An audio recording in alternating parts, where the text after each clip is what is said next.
Hi, I am Dr. Surjit Singh and I am doing a series of videos on Leetcode problems starting with two-sum. Welcome to my video. Let us begin. Here is the description of the two-sum problem.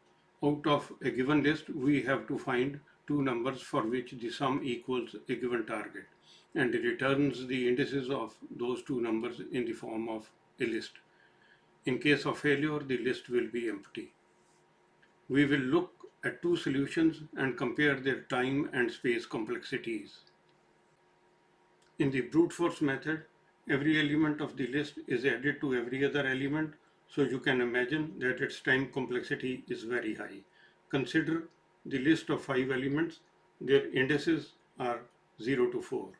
First element of the list is added to all the remaining elements, and then the process is repeated with the next element. Totals of all the pairs are compared with the target, and when the result is equal to the target, the process is terminated. Let us now write the Python function for this method. Nums is the given list of integers and the target is also an integer. N is the number of elements of the list. We start two loops. First loop on I is over all the elements, while the second loop on j is over the elements after the position I. Total of the numbers at position I and j is found. If the total becomes equal to target, the result is found. The function returns the list of I and j, the indices of two numbers. If both the loops are exhausted and no solution is found, an empty list is returned. We notice that the loop over n runs within another loop over n. This produces NC2 combinations, which is n into n minus 1 by 2, or it is equal to n square by 2 minus n by 2. As n increases, n square is far greater than n, and the combinations become n square by 2. Time complexity is therefore big O of n square. The space complexity is of the order of 1, as we do not use any additional storage. Next method uses hashing technique. Unlike lists which have sequential search, in hashing, insertion and searching are very fast. Turn by turn, the numbers of the list become keys for hashing. Number 4 is passed to the hash function, and in a constant time, it gives the position where number 4 is to be saved. We will also require the index of the number 4, so the two are saved as a key value pair. Next key is 9. Its complement is 3, which is the difference of 9 from the target, as 3 is not present in the hash map. Number 9 is passed to the hash function to find its position where 9 is to be saved. Next key is 6, for which complement is also 6, which is not present in the hash map. So this is also saved at its position in the hash map. Next key is 3, for which complement is 9.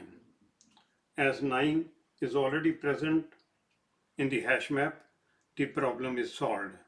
We return the index of the complement and the index of the key as output. Now consider the case where target is 16. All the 5 numbers will be tried, but none will have its complement present in the hash map.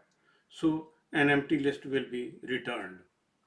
In Python, the data structure for storing key value pairs in a hash map is called a dictionary. We now write the Python function for this method. N is again the number of integers in the list. We define an empty dictionary called hashmap. In a loop over I, we find the complement of each element of the list and check. If complement is already in the hash map, the problem is solved and the indices of the complement and the current number are returned. And if complement is not in the hash map, it is now saved. If the loop is exhausted and no solution is found, an empty list is returned. In the hashing method, process is completed in a single loop and searching for keys in the dictionary is a one-step process. So time complexity of this method is of the order of n. However, extra storage is required for storing the numbers in the dictionary. So space complexity becomes of the order of n. I used a random number generator to get 1000 numbers in the range of 1 to 99,999 and fixed a suitable target. It is clear from the table that the brute force will fail on the time constraint of the problem. As the storage these days is not that costly, hashing method is much better than the brute force method. These two solutions form a good example of time-space trade-off. Thank you for watching my video.